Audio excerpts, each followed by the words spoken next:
108, Airlie Lodge, Ridgeway Gardens, Wimbledon, England, 17th September 1896. Dear sister, your very welcome news reached me just now on my return here from Switzerland. I am very, very happy to learn that at last you have thought it better to change your mind about the felicity of old maids' home. You are perfectly right now. Marriage is the truest goal for 99% of the human race, and they will live the happiest life as soon as they have learnt and are ready to abide by the eternal lesson that we are bound to bear and forbear, and that life to everyone must be a compromise. Believe me, dear Harriet, perfect life is a contradiction in terms. Therefore, we must always expect to find things not up to our highest ideal. Knowing this, we are bound to make the best of everything. From what I know of you, you have the calm power which bears and forbears to a great degree, and therefore I am safe to prophesy that your married life will be very happy. All blessings attend you and your fiancé, and may the Lord make him always remember what good fortune was his in getting such a wife as you. Good, intelligent, loving, and beautiful. I am afraid it is possible for me to cross the Atlantic so soon. I wish I could, to see your marriage. The best I can do in the circumstances is to quote from one of our books. May you always enjoy the undivided love of your husband, helping him in attaining all that is desirable in this life, and when you have seen your children's children, and the drama of life is nearing its end, may you help each other in reaching that infinite ocean of existence, knowledge, and bliss, at the touch of whose waters all distinctions melt away and we are all one. May you be like Uma, chaste and pure throughout life. May your husband be like Shiva, whose life was in Uma. Your loving brother, Vivekananda. 109. Care of Miss Muller, Airlie Lodge, Ridgeway Gardens, Wimbledon, England, 7th October 1896. Once more in London, dear Jojo, and the classes have begun already. Instinctively I looked about for one familiar face which never had a line of discouragement, never changed, but was always helpful, cheerful, and strengthening, and my mind conjured up that face before me, in spite of a few thousand miles of space. For what is space in the realm of spirit? Well, you are gone to your home of rest and peace. For me, ever-increasing mad work, yet I have your blessings with me always, have I not? My natural tendency is to go into a cave and be quiet, but a fate behind pushes me forward and I go. Whoever could resist fate? Why did not Christ say in the Sermon on the Mount, "Blessed are they that are always cheerful and always hopeful, for they have already the kingdom of heaven"? I am sure he must have said it, he with the sorrows of a whole world in his heart, he who likened the saintly soul with the child. But it was not noted down. Of 1,000 things they noted down, only one, remembered. Most of our friends came, one of the Galsworthys too, that is the married daughter. Mrs. Galsworthy could not come today. It was very short notice. We have a hall now, a pretty big one holding about 200 or more. There is a big corner which will be fitted up as the library. I have another man from India now to help me. I enjoyed Switzerland immensely, also Germany. Professor Deussen was very kind. We came together to London and had great fun here. Professor Max Muller is very, very friendly too. In all, the English work is becoming solid and respectable too, seeing that great scholars are sympathizing. Probably I go to India this winter with some English friends. So far about my own sweet self. Now what about the Holy Family? Everything is going on first rate, I'm sure. You must have heard of Fox by this time. I am afraid I rather made him dejected the day before he sailed by telling him that he could not marry Mabel until he began to earn a good deal of money. Is Mabel with you now? Give her my love. Also give me your present address. How is mother? Frankincense, some solid sterling gold as ever, I'm sure. Alberta, working at her music and languages, laughing a good deal and eating a good many apples as usual. By the by, I now live mostly on fruits and nuts. They seem to agree with me well. If ever the old doctor, with land up somewhere, comes to see you, you may confide to him this secret. I have lost a good deal of my fat, but on days I lecture, I have to go on solid food. How is Hollis? I never saw a sweeter boy. May all blessings ever attend him through life. I hear your friend Kola is lecturing on Zoroastrian philosophy. Surely the stars are not smiling on him. What about your Miss Andreas and our Yogananda? What news about the Brotherhood of the ZZZs and our Mrs. Forgotten? I hear that half a shipload of Hindus and Buddhists and Mohammedans and Brotherhoods and what not have entered the US, and another cargo of Mahatma seekers, evangelists, etc. have entered India. Good. India and the US seem to be two countries for religious enterprise. Have a care, Joe. The heathen corruption is dreadful. I met Madam Sterling in the street today. She does not come any more for my lectures. Good for her. Too much of philosophy is not good. Do you remember that lady who used to come to every meeting too late to hear a word, but buttonholed me immediately after and kept me talking till a battle of Waterloo would be raging in my internal economy through hunger? She came. They are all coming and more. That is cheering.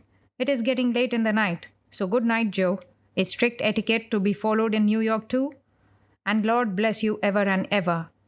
Man's all-wise maker, wishing to create a faultless form whose matchless symmetry should far transcend creation's choicest works, did call together by his mighty will and garner up in his eternal mind a bright assemblage of all lovely things, and then, as in a picture, fashioned them into one perfect and ideal form. Such the divine, the wondrous prototype whence her fair shape was moulded into being. Shakuntalam by Kalidasa, translated by Monier Williams. That is you, Jojo. Only I would add, the same the Creator did with all purity and nobility and other qualities, and then Joe was made. Ever yours with love and blessings, Vivekananda. P.S. Mrs. and Mr. Sevier, in whose house flat I am writing now, send their kindest regards. 110. Early Lodge, Ridgeway Gardens, Wimbledon, 8th October 1896. Dear Miss S. E. Waldo, I had a fine rest in Switzerland and made a great friend of Professor Paul Dyson. My European work, in fact, is becoming more satisfactory to me than any other work, and it tells immensely on India. The London classes were resumed, and today is the opening lecture. I now have a hall to myself, holding 200 or more. You know, of course, the steadiness of the English. They are the least jealous of each other of all nations, and that is why they dominate the world. They have solved the secret of obedience without slavish cringing, great freedom with great law-abidingness. I know very little of the young man R. He is a Bengali and can teach a little Sanskrit. You know my settled doctrine. I do not trust anyone who has not conquered lust and gold. You may try him in theoretical subjects, but keep him off from teaching Raja Yoga. That is a dangerous game except for the regularly trained to play at. Of Saradananda, the blessing of the greatest yogi of modern India is on him, and there is no danger. Why do you not begin to teach? You have 1,000 times more philosophy than this boy R. Send notices to the class and hold regular talks and lectures. I will be 1,000 times more pleased to see one of you start than any number of Hindus securing success in America, even one of my brethren. Man wants victory from everywhere, but defeat from his own children. Make a blaze. With all love and blessings, Vivekananda. 111. Wimbledon, 8th October 1896. Dear Mrs. Bull, I met in Germany Professor Deussen. I was his guest at Kiel, and we travelled together to London and had some very pleasant meetings there. Although I am in full sympathy with the various branches of religious and social work, I find that specification of work is absolutely necessary. Our special branch is to preach Vedanta. Helping in other work should be subservient to that one ideal. I hope you will inculcate this in the mind of Saradananda very strongly. Did you read Max Muller's article on Ramakrishna? Things are working very favorably here in England. The work is not only popular, but appreciated. Yours affectionately, Vivekananda. 112. 14 Greycoat Gardens, Westminster, London, England, 1st November 1896. My dear Mary, silver and gold, my dear Mary, have I none, but such as I have give I thee, freely, and that is the knowledge that the goldness of gold, the silverness of silver, the manhood of man, the womanhood of woman, the reality of everything is the Lord, and that this Lord we are trying to realize from time without beginning in the objective, and in the attempt throwing up such queer creatures of our fancy as man, woman, child, body, mind, the earth, sun, moon, stars, the world, love, hate, property, wealth, etc. Also, ghosts, devils, angels, and gods, God, etc. The fact being that the Lord is in us, we are He, the eternal subject, the real ego, never to be objectified, and that all this objectifying process is mere waste of time and talent. When the soul becomes aware of this, it gives up objectifying and falls back more and more upon the subjective. This is the evolution, less and less in the body and more in the mind. Man, the highest form, meaning in Sanskrit, manas, thought, the animal that thinks and not the animal that senses only. This is what in theology is called renunciation. The formation of society, the institution of marriage, the love for children, our good works, morality, and ethics are all different forms of renunciation. All our lives in every society are the subjection of the will, the thirst, the desire. This surrender of the will or the fictitious self, or the desire to jump out of ourselves, as it were, the struggle still to objectify the subject, is the one phenomenon in this world of which all societies and social forms are various modes and stages. Love is the easiest and smoothest way towards the self-surrender or subjection of the will, and hatred the opposite. People have been cajoled through various stories or superstitions of heavens and hells and rulers above the sky towards this one end of self-surrender. The philosopher does the same knowingly without superstition by giving up desires. An objective heaven or millennium therefore has existence only in the fancy, but a subjective one is already in existence. The musk deer, after vain search for the cause of the scent of the musk, at last will have to find it in himself. Objective society will always be a mixture of good and evil. Objective life will always be followed by its shadow death. And the longer the life, the longer will also be the shadow. It is only when the sun is on our own head that there is no shadow. When God and good and everything else is in us, there is no evil. In objective life, however, every bullet has its billet. Evil goes with every good as its shadow. Every improvement is coupled with an equal degradation. The reason being that good and evil are not two things but one, the difference being only in manifestation, one of degree, not kind. Our very lives depend upon the death of others, plants or animals or bacilli. The other great mistake we often make is that good is taken as an ever-increasing item, whilst evil is a fixed quantity. From this it is argued that evil being diminished every day, there will come a time when good alone will remain. The fallacy lies in the assumption of a false premise. If good is increasing, so is evil. My desires have been much more than the desires of the masses among my race. My joys have been much greater than theirs, but my miseries 1,000,000 times more intense. The same constitution that makes you feel the least touch of good makes you feel the least of evil too. The same nerves that carry sensations of pleasure carry the sensations of pain too, and the same mind feels both. The progress of the world means more enjoyment and more misery too. This mixture of life and death, good and evil, knowledge and ignorance is what is called Maya, or the universal phenomenon. You may go on for eternity inside this net, seeking for happiness. You find much and much evil too. To have good and no evil is childish nonsense. Two ways are left open.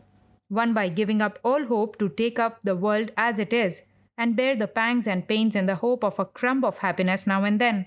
The other, to give up the search for pleasure, knowing it to be pain in another form, and seek for truth. And those that dare try for truth succeed in finding that truth as ever present, present in themselves. Then we also discover how the same truth is manifesting itself both in our relative error and knowledge. We find also that the same truth is bliss, which again is manifesting itself as good and evil. And with it, also we find real existence, which is manifesting itself as both death and life. Thus we realize that all these phenomena are but the reflections, bifurcated or manifolded, of the one existence, truth, bliss, unity, my real self, and the reality of everything else. Then and then only is it possible to do good without evil, for such a soul has known and got the control of the material of which both good and evil are manufactured. And he alone can manifest one or the other as he likes, and we know he manifests only good. This is the Jivan Mukta, the living free, the goal of Vedanta as of all other philosophies. Human society is in turn governed by the four castes: the priests, the soldiers, the traders, and the laborers. Each state has its glories as well as its defects. When the priest, Brahmin, rules, there is a tremendous exclusiveness on hereditary grounds. The persons of the priests and their descendants are hemmed in with all sorts of safeguards. None but they have any knowledge. None but they have the right to impart that knowledge. Its glory is that at this period is laid the foundation of sciences. The priests cultivate the mind, for through the mind they govern. The military, Kshatriya, rule is tyrannical and cruel, but they are not exclusive, and during that period, arts and social culture attain their height. The commercial, Vaishya rule comes next. It is awful in its silent crushing and blood-sucking power. Its advantages, as the trader himself goes everywhere, he is a good disseminator of ideas collected during the two previous states. They are still less exclusive than the military, but culture begins to decay. Last will come the laborer, Shudra rule. Its advantages will be the distribution of physical comforts. Its disadvantages, perhaps, the lowering of culture. There will be a great distribution of ordinary education, but extraordinary geniuses will be less and less. If it is possible to form a state in which the knowledge of the priest period, the culture of the military, the distributive spirit of the commercial, and the ideal of equality of the last can all be kept intact, minus their evils, it will be an ideal state. But is it possible?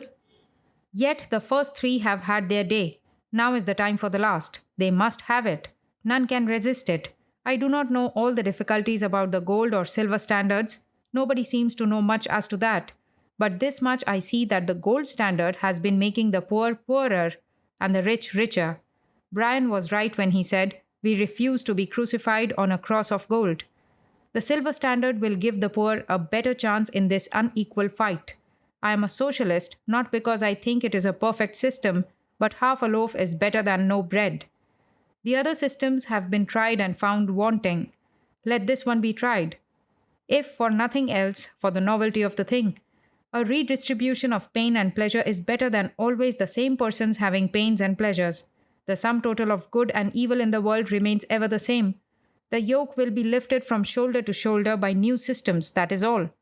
Let every dog have his day in this miserable world, so that after this experience of so-called happiness, they may all come to the Lord and give up this vanity of a world and governments and all other botherations.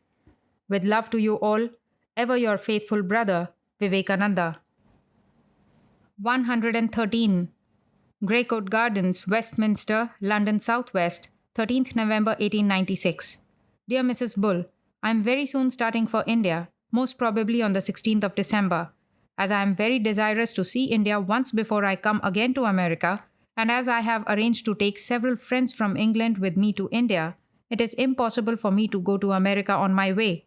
However, I might have liked it. Dr. Janes is doing splendid work indeed. I can hardly express my gratitude for the many kindnesses and the help he has given me and my work. The work is progressing beautifully here. You will be interested to know that the first edition of Raja Yoga is sold out, and there is a standing order for several hundreds more. Yours, etc., Vivekananda. 114. 39 Victoria Street, London Southwest, 21st November 1896. Dear Lalaji, I reach Madras about the 7th of January. After a few days in the plains, I intend to come up to Almora. I have 3 English friends with me. 2 of them, Mr. and Mrs. Sevier, are going to settle in Almora. They are my disciples, you know, and they are going to build the Goliath for me in the Himalayas. It was for that reason I asked you to look for some suitable site.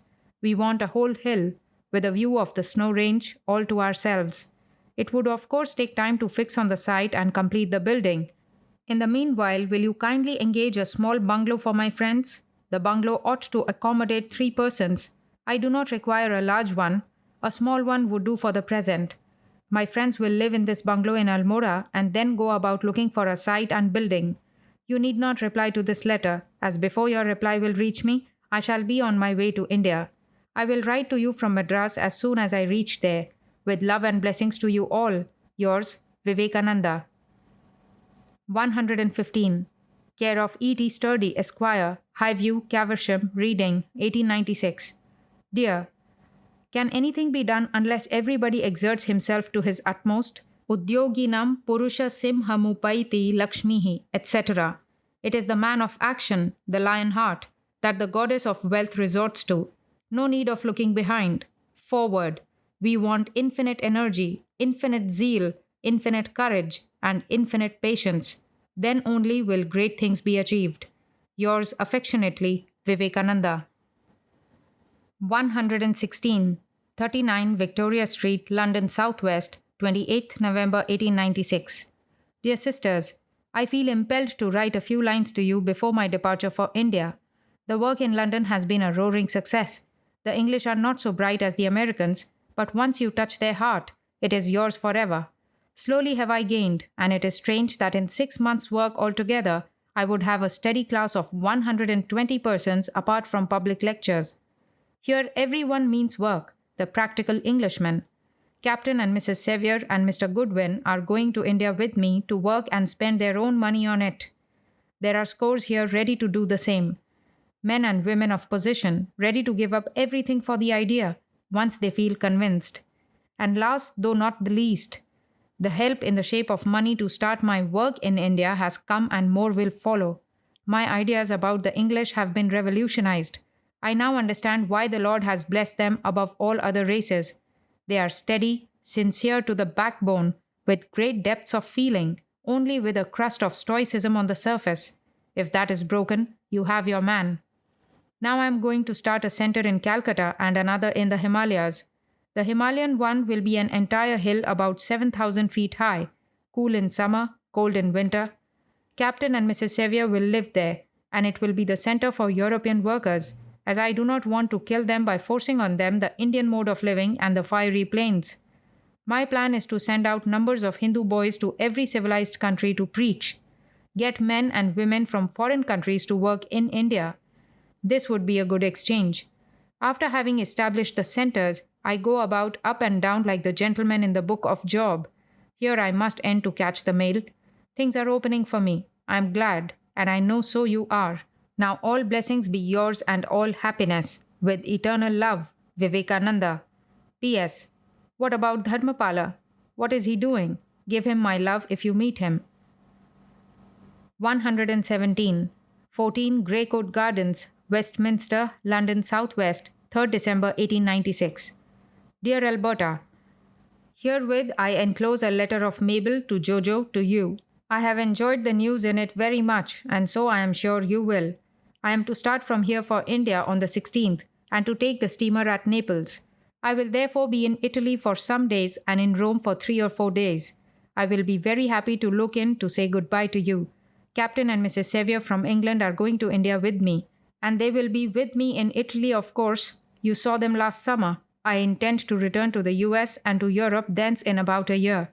With all love and blessings, Vivekananda. 118, 39 Victoria Street, London, 9th December 1896. Dear Mrs. Bull, it is needless to express my gratitude at your most generous offer.